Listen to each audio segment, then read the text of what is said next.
This is a 2025 Polestar 3 Launch Edition, the brand new two-row crossover SUV EV from the Polestar brand, and oh, is it a looker. There are three main ways to get a 3: the single motor long range, the dual motor long range, and the dual motor long range with the performance pack. This launch edition therefore lands in the middle, being the dual motor long range powertrain, but with the Pilot and Plus packs included. Even without the performance pack, the dual motor long range setup is plenty to quietly hit 60 miles an hour in under 5 seconds. This new Polestar 3 definitely nails it on styling. But how does it drive? Let's find out. I review all kinds of cars and I have fun every time. Please subscribe and join me. The base price of the single motor long range Polestar 3 is $68,900. Going with the dual motor long range Launch Edition raises that price to $80,300. And my test car does include $2,300 optional 22-inch wheels and cost $82,600. All right, with that, now is a good time for me to pull over and show you around and inside and under the hood of this brand new EV. Looking at the front of the SUV, the thing that stands out for me right away is this super cool front wing right here. So you've got the Polestar logo up here, but then a gap that goes right through and off under the hood this way. So it really has this interesting effect, raises the front clip just a little bit, at the same time lowering the frontal area a little bit. So visually, it's bigger than it actually is. I find that really interesting and really nice looking. You've also got these thin, striking, and fairly small headlamps right here, and something that kind of mimics the shape down here, this gloss black down low that runs in between the upper and lower grills. And when I say grill, you know, upper space and lower grill. This to me is a distinct departure from previous design language I've seen in the Polestar 1 and 2, and it's welcome. It's very welcome. I think this is a great look. Let's look under the hood. And there it is. Your nice big blank black space. I will say it right away, your windshield washer fluid is on the driver's side, way off to the side over here, easy to reach. But in the center, this is your front trunk, and you have a whopping 1.1 cubic feet of storage up here. Yes, it is vast, but you know, it's plenty of room for a Velcroed owner's manual and those types of things, and any space more than nothing is welcome. Looking at the Polestar 3 in profile, you get a good sense of its sleek two-box shape and this paint color, which Polestar calls magnesium. I would personally call it like an off-white, a bluish white almost. And I have to say, I think it's a nice looking color. I think it matches the rest of the car well. I will go ahead and put the dimensions up on the screen right now and let you know that I have a lot more information in the description. A 21-inch wheel is standard on the launch edition of the Polestar 3, but my test car has the $2,300 optional 22-inch wheels, and they look quite good. I quite like the gloss black polished metal mix in the design. Going from the 21 to 22-inch wheel does hurt efficiency. The Polestar 3 is quite sensitive to the size of wheel and tire it has. The 21-inch wheel is the most efficient. The 22-inch wheel is decidedly less efficient. And on some cars, there's a 20-inch wheel. Even that is less efficient than the 21. But then we're in Michigan in late January, and we have winter tires mounted on this particular Polestar 3. That hurts efficiency even more.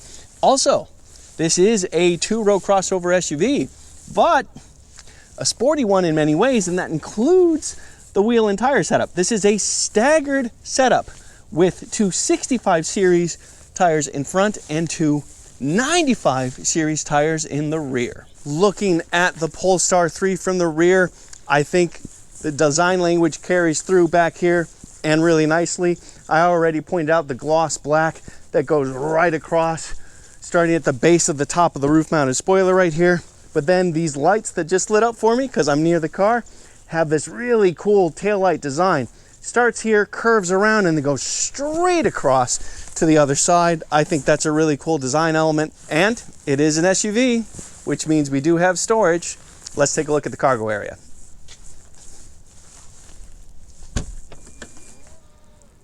As you can see, a wave of a foot will open the tailgate and reveal 21 cubic feet of storage behind the second row.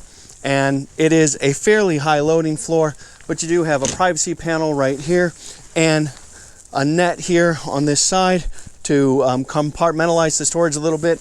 And you do also have underfloor storage right here, and it goes pretty deep. About 18 inches in, it goes down about 6 inches.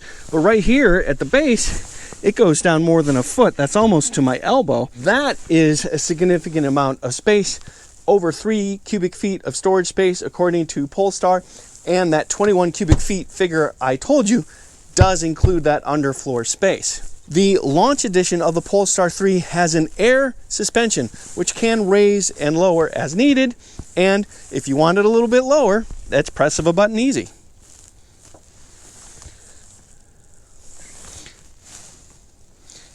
Hold it down, and it actually lowers pretty darn significantly. That is at least, I would say, 2 inches, maybe even 3 inches of lowering just by hitting that button. You do have to hold it down. You can see it's not a one tap like I tried at first, but that is really handy and works really quickly. I'll go ahead and put it back up. Yeah, big difference. And if you need more than 21 cubic feet of storage and only have you and a passenger, that is easy to do. Pull a couple of levers and you have 50 cubic feet of storage and room for you and that passenger. And I would say enough room for my bike, but let's find out. It's a little bit on the narrow side, but it fits lengthwise just fine. Enough room for my bike with room to spare. All right, let's take a look inside. Normally in a situation like this, the first thing I would do is go in and start the car, but with the Polestar, you don't really start it. You just kind of get in and it starts working. So I'm just gonna walk in. And the reason why I even mention that is because we do have 3 zones of climate control, as well as heated rear seats right there. And below that, 2 USB Type-C ports right there. We do also have this nice Bowers & Wilkins premium audio system, and this lovely just trim in the interior as well. Before I get in, one thing I want to show you, because this is a launch edition, it includes the Plus pack, and because of that we get soft closing doors. The Plus pack also includes the premium sound system that I showed you, a heated steering wheel, heated rear seats, thank you very much, and more than that even. I am 5 feet 11 inches or 181 centimeters tall, and as you can see, I have several inches of knee room. I do also have headroom, courtesy of this panoramic glass roof right here. The seat bottom is a little bit on the low side, but you're also cantilevered back a little bit, so thigh support isn't actually so bad. I'm just kind of tilted back a little bit. Put all that together, and I have a little bit less than a 90-degree bend in my knees. And, of course, an armrest with cup holders.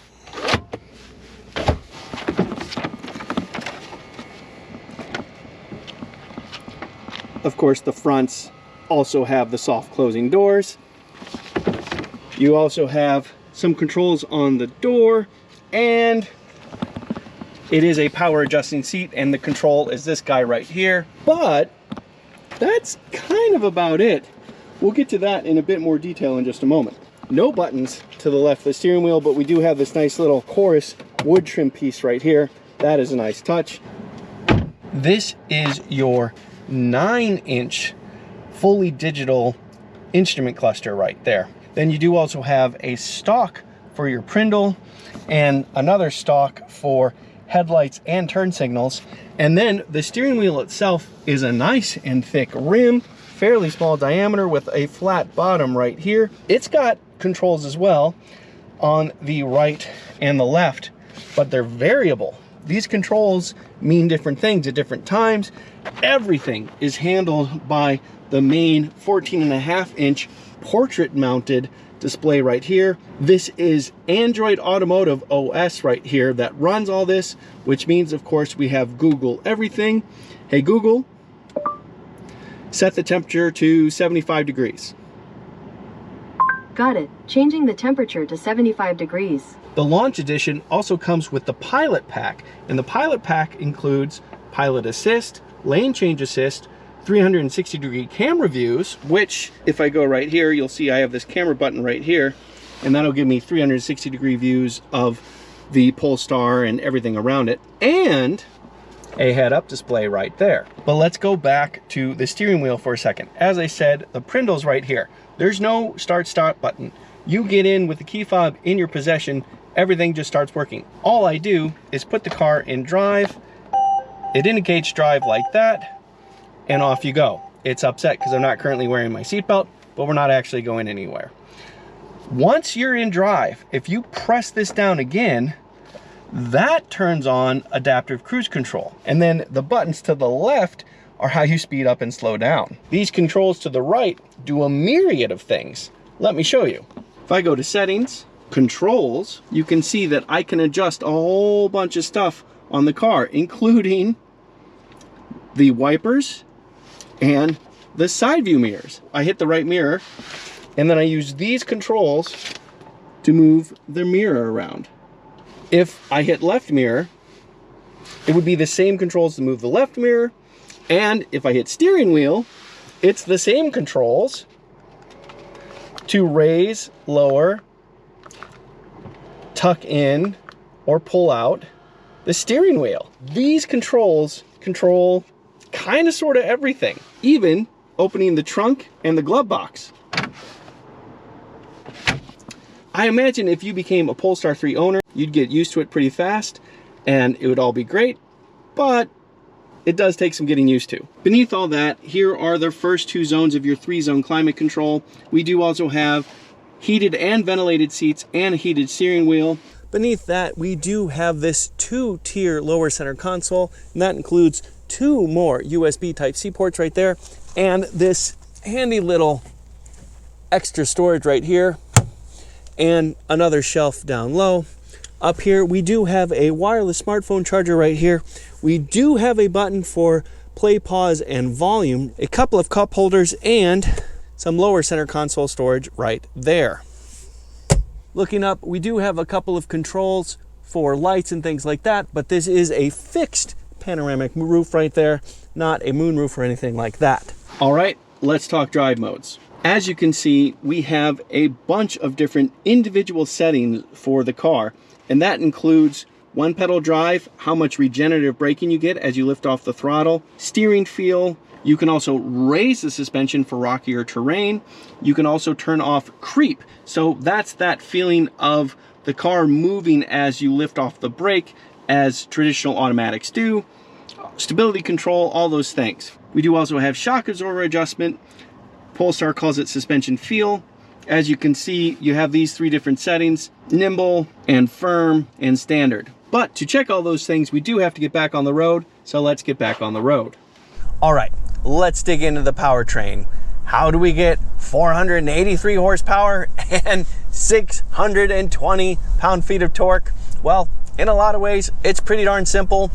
As I said, this is the dual motor long range setup. That means 2 180 kilowatt or 241.4 horsepower electric motors, 1 for each axle. This is of course all-wheel drive, and it's logical enough that they evenly split the power. If you were to get the single motor long range setup, this would be a rear wheel drive SUV with a 220 kilowatt or 295 horsepower mounted on the rear axle. that single motor setup also gets 361 pound-feet of torque, which, by the way, is the exact same power outputs for the single motor Polestar 2, which I reviewed not that long ago and really enjoyed. If you get the performance pack version of the Polestar 3, power goes up to 510 in total and 671 pound-feet of torque. Yeah, that thing's a monster.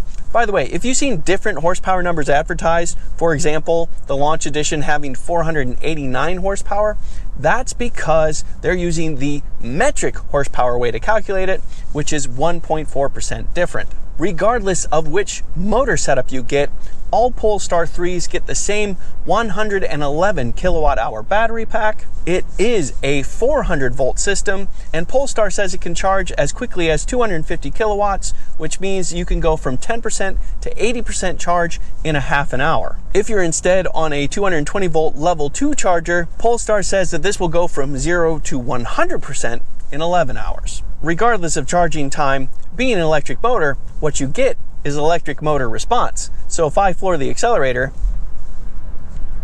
I get a pretty quick ramp up of power and then good pull. But interesting, it is a ramp up. It doesn't immediately give me that power. Now I am currently in the range performance delivery mode, which means that it's kind of trying to slow me down and extend the driving range of this car. If I switch power delivery to performance and floor the accelerator again, yeah, oh yes, there is that immediate and strong pull from this dual motor setup. You get it right away. If I just floor the accelerator, it's just right away, no delay. That is that is impressive and immense and a lot of fun. Yeah, I prefer the performance power delivery mode just for that. But that's fascinating to me that you have an option to intentionally slow that down. Having a light right foot to maintain good driving range in an EV makes a lot of sense, but to take away the opportunity to have immediate power when you want it seems like a loss. The other thing is, I have this in the one pedal driving mode. It's called standard. There are 3 options. You can have one pedal drive off, where it just coasts, low, or this higher level, which is called standard. Standard works really well. If you're driving normally, you never have to touch the brake. If I lift off the accelerator, I get good decel, and this decel holds all the way to coming to a complete stop. It does slowly ramp away when you get to really low speeds, like under 5 miles an hour. Yeah, now it crawls, but it does come to a complete stop. And in fact, you can shift from drive to reverse or whatever without hitting the brake when you have it in the standard one pedal drive. And in the standard drive, you still have a nice bit of pedal travel in the accelerator, so you can modulate how much decel you get, so it can decelerate nice and lightly. It doesn't have to be full decel all the time. You can ramp it in as slowly or as quickly as you want. I really appreciate that. Once you get the feel for that, it's really nice to be able to do all that with just one pedal. But you do have the low setting. If I switch it to low and lift off the accelerator, yeah, that's less than half the decel we were getting before. It's still more than coasting, you can tell that, but it is not one pedal driving level. And of course, you can just turn it off, and when you lift off the accelerator, yeah, that's just coasting. Of course, this being an EV, we do get really good fuel economy. You get 84 miles to the gallon equivalent in the city, 76 miles to the gallon equivalent on the interstate, 80 combined. But a much more important number that a lot of people pay attention to for EVs is the driving range, and that is 287 miles. However, a couple things to consider. The way Polestar set up its tire choices, the wheel size plays a big role in the driving range and the fuel economy equivalents of the Polestar 3. If you get the 21-inch wheel for the Polestar 3, the range goes up to 315 miles and the fuel economy raises accordingly. For all three versions of the Polestar 3, the 21-inch wheel is the most efficient, and if you get the single motor with the 21-inch wheel, you get 350 miles of range, and of course, an improvement in the fuel economy equivalents as well. The best that the performance pack version of the Polestar 3 can do is 279 miles. Being an EV, you might not think about it very much, but Polestar says you can in fact tow with the 3. According to them, up to 3,500 pounds, not bad. But while driving range is incredibly important, and towing could be as well, neither of which is nearly as much fun as accelerating, especially when you have 620 pound-feet of torque to play with, not to mention 483 horsepower. Of course I had to test it. Let me show you that right now. All right, everybody, time for an acceleration test. See how quick this dual motor Polestar 3 is. I do also have it in the performance power delivery mode. I do have stability control in sport, and I also have the suspension in firm and the steering too, why not? But considering we have all-wheel drive, I'm not expecting much wheel slip, but let's find out. All right, coming to a complete stop. Bit of brake torque helps for some reason. Floor the accelerator, off the brake. Oh, nice. Oh, yes. Good. Oh, wow. That is swift and smooth and yet strong pull right from the beginning. There's that little weird hiccup from the brakes, but once the brakes are released, you just get that little edge, that little extra pull from the car. I tried it with brake torque and without, and it seemed just a tiny bit better with. Polestar says 0 to 60 in 4.8 seconds, and yeah, that's easy to believe. Wow, very, very good. All right, let's dig into the chassis.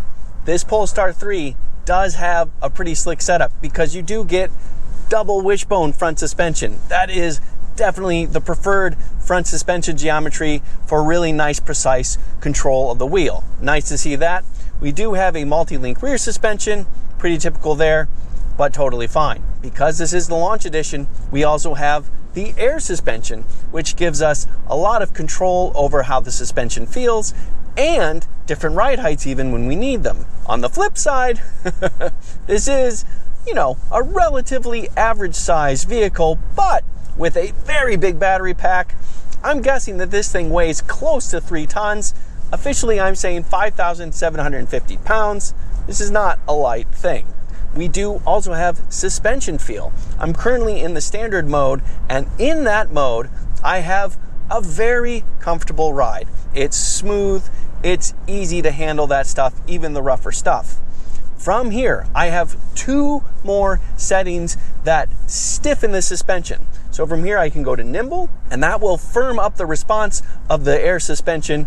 And to me, it's still perfectly fine, but there's a little bit of a sharper reaction to those quick little bumps and heaves in the road. To me, this is still a perfectly compliant setting. And when you're in the nimble driving mode, it keeps the body pretty flat and responds pretty quickly. It's good for an SUV this size, but not great. But we do still have firm. Once you get to firm, that is a noticeable difference in stiffness compared to standard for sure. And those quick little bumps, those quick little hits in the road, they get the tiniest bit on the sharp side, but response speeds up with it. Quick turns of the wheels, and yeah, this thing stays flat as you quickly turn the wheel, and it responds quickly to your inputs. I like that a lot. While I don't want to do a full handling test on this car on winter tires in January, I can say that generally it becomes a very responsive chassis when you do that. The entire time I've kept the steering in the firm position, heavier weighted steering. Now, there's not a lot of feel in the steering, but it's responsive and it's precise, and I can work with it just fine. It's also a very comfortable car.